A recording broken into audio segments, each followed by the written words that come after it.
μπορούσαν να ελέγξουν και πολλά άλλα πράγματα. Με ποια λογική όποιος έχει σκάφος πρέπει να υπόκειται όλη αυτή την ιστορία? Αυτό είναι το παράπονο μου και αυτό ήθελα να πω, και πραγματικά όποιος κληθεί να νομοθετήσει, που ελπίζω να είναι και κανένας έντιμος, τέλος πάντων, ας μην μιλήσω περισσότερο γι' αυτό, ας πάει ένα ταξιδάκι να δει πώς νοικιάζονται τα σκάφη στην Τουρκία, στην Κροατία, στην Ισπανία, στη Γαλλία, στη Μάλτα. Και δεν χρειάζεται να ανακαλύψουμε τον τρόπο, δεν χρειαζόμαστε κάποιο καινούριο νόμο. Ας βρούμε τον νόμο της Γαλλίας, ό,τι ισχύει στη Γαλλία, να κάνουμε ένα copy-paste και να πούμε από εδώ και πέρα λειτουργεί αυτό. Χωρίς γραφειοκρατία, χωρίς χαρτόσημα, χωρίς παράβολα, χωρίς πολλά. Είναι πάρα πολύ απλό, δηλαδή δεν χρειάζεται να κάνουμε κάτι πιο σπουδαίο. Αυτά ήθελα να συμπληρώσω. Ο κύριος Χρήστος Λάμπρου, ο νομικός μας σύμβουλος, μια σύντομη παρέμβαση και να περάσουμε. Καλησπέρα και από μένα. Οι δύο προλαλήσαντες κάλυψαν αρκετά θέματα νομικά, οπότε ούτως ή άλλως δεν θα σας κουράσω και εγώ με νομοτεχνικές λεπτομέρειες. Στο κύριο θέμα θέλω να αναφερθώ, που είναι η κείμενη ιδιωτικοποίηση της Μαρίνας του Αλήμου. Τη Μαρίνα, όπως γνωρίζετε, τη διαχειρίζεται η ΕΤΑ, πλέον ΕΤΑΔ, κατόπιν της συγχώνευσης με την ΚΕΔ, και για τα ΙΠΕΔ είναι να δοθεί σε ιδιώτες. Μέσα στο μήνα θα είναι πιθανότατα το πρώτο στάδιο του διαγωνισμού και μετά από 6 έως 8 εβδομάδες, από ό,τι πληροφορούμαστε, θα είναι το δεύτερο. Όπως ακούστηκε και νωρίτερα, στον τουριστικό λιμένα Αλήμου φιλοξενούνται τα μισά επαγγελματικά σκάφη της χώρας μας. Υπάρχουν πολλές σκέψεις για το τι μπορεί να γίνει ή τι θα έπρεπε να γίνει. Η αλήθεια είναι ότι εδώ και χρόνια δεν γίνονται έργα στη Μαρίνα, γιατί εκκρεμεί αυτή η δαμόκλειο σπάθη της πώλησης ιδιωτικοποίησης, και το σπάθη για μας δεν είναι καθόλου τυχαίο για τον κλάδο αυτό της οικονομίας, τον τόσο σημαντικό, που συνδυάζει τα δύο υγιέστερα κομμάτια της ελληνικής οικονομίας, την ναυτιλία και τον τουρισμό, έστω σε μικρά οικονομικά μεγέθη. Λοιπόν, οι αγαπητοί κύριοι φίλοι δημοσιογράφοι που είναι εδώ, φαντάζομαι ότι για να είναι κοντά μας έχουν ασχοληθεί με το θέμα, ενδιαφέρονται. Θα θέλαμε να περάσει διημών η θέση αυτή προς τα έξω, στους υπεύθυνους, σε όποιους ενδιαφέρονται να κάνουν κάτι καλό για αυτόν τον τόπο. Δεν θέλω να το τοποθετήσω ούτε ρομαντικά ούτε τίποτα, απλά πρακτικά. Ο τομέας του θαλάσσιου τουρισμού έχει τεράστια δυναμική, φωλιάζει στη Μαρίνα του Αλήμου. Η Μαρίνα του Αλήμου το να γίνει φλίσβος, που όλοι ξέρουμε, και όσοι δεν είναι στο χώρο αλλά έχουν πάει για μια βόλτα κτλ. Βλέπουν μια ωραία μαρίνα, δεν είναι λύση. Γιατί όποιος ιδιώτης λογικά θα θελήσει να μεγιστοποιήσει το κέρδος του, αλλά το να επιβάλλει αυξήσεις που ακούγονται υπέρογγες στους επαγγελματίες, να εξισώσει στην ουσία τα τιμολόγια με τα ιδιωτικά, θα καταστρέψει τους μισούς, όπως είπα, επαγγελματίες, και θα επιφέρει ένα τεράστιο πλήγμα στο θάλασσιο τουρισμό. Λίγα καλά πράγματα συμβαίνουν οι παράγοντες σε αυτόν τον τόπο. Αν θέλουν να τα καταστρέψουν και αυτά, είναι δικαίωμά τους. Γι' αυτό λοιπόν ζητούμε, και με αυτό κλείνω, όχι απλά να λάβει υπόψη της η όποια κίνηση εκχώρησης της Μαρίνας, τους επαγγελματίες, ούτως ή άλλως το να προασπίσουμε τα συμφέροντά μας και τα ελάχιστα των δικαιωμάτων μας νομικά είμαστε σε θέση, αλλά να εστιάσει πάνω στους επαγγελματίες, τους μικρούς, τις μικρές, μικρομεσαίες επιχειρήσεις, που είναι το μέλλον του κλάδου και μπορεί να προσφέρει ακόμα περισσότερο, άμα μας το επιτρέψουν. Ευχαριστώ. Να ολοκληρώσουμε και συμπερασματικά να πούμε, για να περάσουμε στις ερωτήσεις. Οι συνάδελφοί μου αναπτύξανε, θεωρώ, σχεδόν όλα τα θέματα, μάλλον όλα τα θέματα, θα μπορούσαν να μιλάνε επί ώρες, επί εβδομάδες. Επιγραμματικά λοιπόν κρατάμε νομοσχέδιο, φορολογικά, γραφειοκρατικές διαδικασίες, Υποδομές. Εκπαίδευση. Το είπαμε, υποδομές. Εκπαίδευση. Με κορυφή αυτή τη στιγμή σε όλα αυτά τα προβλήματα η εκποίηση της Μαρίνας Σαλήμου. Πιστεύουμε ότι το Υπουργείο, οι αρμόδιες υπηρεσίες, το ΤΑΙΠΕΔ, πρέπει να δει το θέμα και να δράσει ώστε να καλύψει το επαγγελματικό σπίτι των σκαφών, των τουριστικών σκαφών αναψυχής.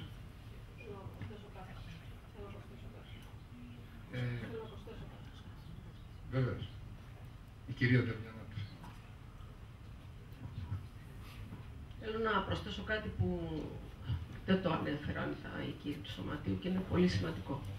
Στην Ελλάδα δραστηριοποιούνται ξένες εταιρείες, η Sunsail συγκεκριμένα, και πάρα πολλές γερμανικές μικρότερες, οι οποίες αγοράζουν έναν αριθμό σκαφών, συνήθως είναι πάνω από 30, και αυτές δεν ελιμενίζονται σε νόμιμες μαρίνες, πηγαίνουν σε κάποιον κόλπο, ρίχνουν παράνομα εγκυροβόλια, το έχουμε καταγγείλει στον ΕΟΤ κατά επανάληψη,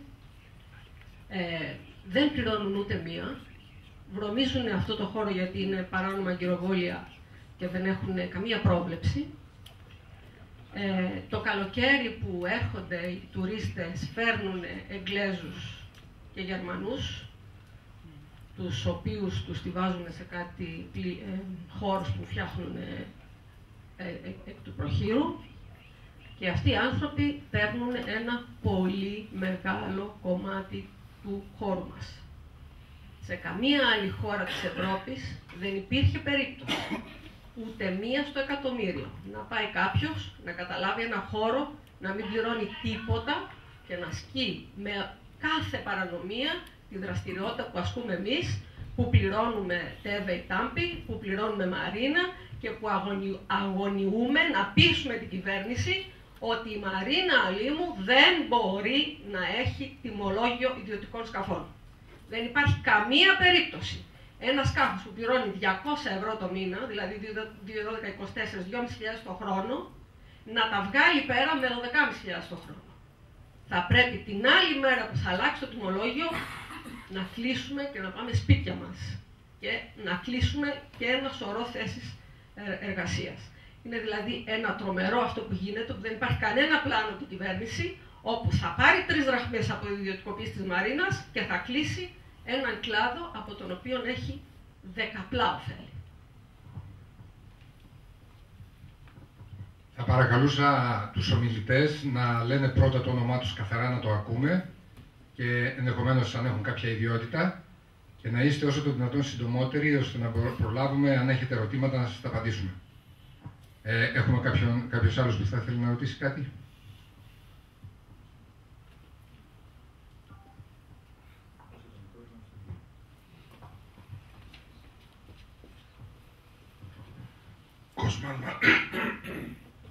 Κοσμάς Μαυρίδης είναι το όνομά μου και το ερώτημά μου είναι πάρα πολύ απλό. Άμα ανοίξουμε και φύγουμε καταρχάς από το χώρο του ΣΥΤΕΣΑΠ και δούμε την ελληνική κατάσταση ευρύτερα, δυστυχώς διαπιστώνουμε ότι εδώ που και πολλά χρόνια οδηγούμαστε σε μία συρρίκνωση σαν κράτος, σαν χώρα, σαν οτιδήποτε. Τι είναι αυτό που μπορεί να με κάνει εμένα, όχι προσωπικά, αλλά όλους εμάς, να δω με αισιοδοξία το αύριο. Και δεν θέλω να τοποθετηθώ μόνο στην Μαρίνα ή στο Α ή στο Β. Δεν είμαι πάρα πολύ παλιός στο χώρο, είμαι πολύ πρόσφατος, είμαι από άλλο χώρο και δυστυχώς διαπιστώνω ότι η χώρα μου δεν θα θέλω να συνεχίσω παρακάτω. Τι είναι αυτό που μπορεί να με κάνει να δω αύριο με αισιοδοξία. Είτε τα θέματα του ΣΥΤΕΣΑΠ, είτε οποιοδήποτε άλλο θέμα θέλετε να συζητήσουμε αυτή τη στιγμή. Οποιοδήποτε άλλο. Ευχαριστώ πάρα πολύ.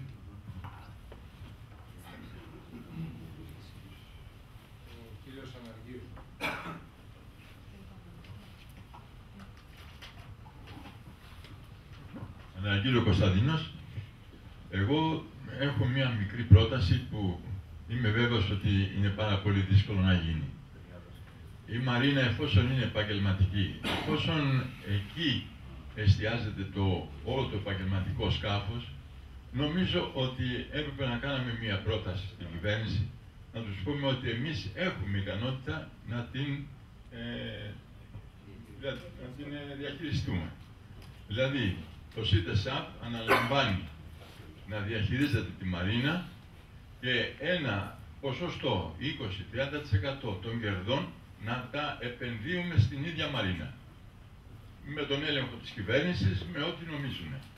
Και νομίζω ότι έτσι, με αυτόν τον τρόπο, θα μπορούσαμε να μετατρέψουμε αυτή τη Μαρίνα πρώτον σε καλύτερη κατάσταση και δεύτερον να είναι πάντοτε για μας, για την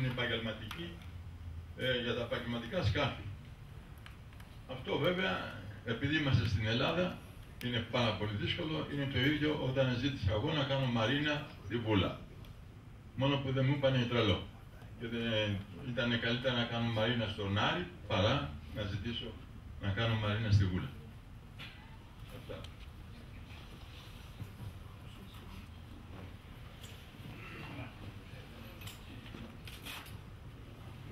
Οι εκπρόσωποι των μέσων μαζικής, αν έχουν κάποια ερώτηση, κάποια απορία, θα σας δοθεί βέβαια το υλικό, το οποίο θα μπορέσετε να επεξεργαστείτε. Ο κύριος Αντώνης Μάγκος κάτι θέλει να συμπληρώσει. Θα ήθελα να απαντήσω πώς το βλέπω εγώ για το αν υπάρχει αισιοδοξία ή όχι. Δεδομένου ότι διάβασα πρόσφατα ότι υπάρχει κάποιος δικηγόρος ο οποίος επεξεργάζεται το νέο νόμο και έχει δώσει και μια σχετική συνέντευξη.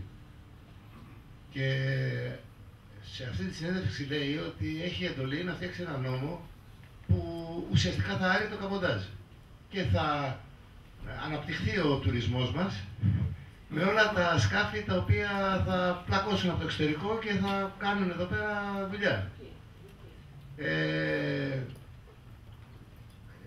Μπορώ να πω ότι ίσως να είναι ένα χαρμόσυνο μήνυμα, ότι επειδή ίσως τους δώσουν κίνητρα αυτών που θα έρθουν, να υψώσουμε κι εμείς ξένες σημαίες στα σκάφη μας, να ζητήσουμε ίσως και ξένες υπηκότητες να έχουμε για να μας σεβαστεί αυτό το κράτος, γιατί όσο θα είμαστε Έλληνες και όσο θα έχουμε ελληνική σημαία στα σκάφη μας, δεν πρόκειται κανένας να μας σεβαστεί και δεν πρόκειται κανένας να πάρει κάποιο μέτρο υπέρ μας. Θα είμαστε πάντα δακτυλοδεικτούμενοι και πάντα θα πρέπει να πολεμάμε για να μπορούμε να επιβιώσουμε. Άρα λοιπόν μπορώ να πω ότι ίσως να είναι προφανές ότι είναι ειρωνικό αυτό που λέω, αλλά ίσως να είναι και αυτός ένας λόγος αισιοδοξίας, γιατί ίσως να έχουμε το δικαίωμα να πάμε να πούμε στους Τούρκους θέλω να γίνω Τούρκος ή να πάμε στους Βούλγαρους να πούμε θέλω να γίνω Βούλγαρος και κάποιος από αυτούς να μας δεχτεί και αυτομάτως να αποκτήσουμε κι εμείς κάποια παραπάνω δικαιώματα. Αυτό ήθελα να απαντήσω. Να κάνω ένα λογοπαίγνιο, αν μου επιτρέπετε. Λογοπαίγνιο. Έχουμε έτοιμο το σήμα και πάνω στη συνέχεια της συζήτησης σας απλούσα εκεί που λέει τουρ, το κομμουνιστικό. Εντάξει, άρα λοιπόν να είναι η αισιοδοξία μας. Ευχαριστώ πολύ. Να συμπληρώσω κάτι το οποίο μας διέφυγε στην πορεία μέχρι τώρα. Ο Σύνδεσμος Ιδιοκτητών Τουριστικών Επαγγελματικών Σκαφών έχει καταθέσει ήδη επιστολή προς τον Πρωθυπουργό με το θέμα της Μαρίνας Σαλήμου και της επαγγελματικότητάς της. Τις επόμενες μέρες, εβδομάδες θα ενημερωθούν όλα τα πολιτικά κόμματα και όλοι οι υπεύθυνοι του τουρισμού, ώστε να προσπαθήσουμε να δημιουργήσουμε ένα κλίμα τέτοιο που ενδεχομένως να αναστρέψει την παρούσα κατάσταση.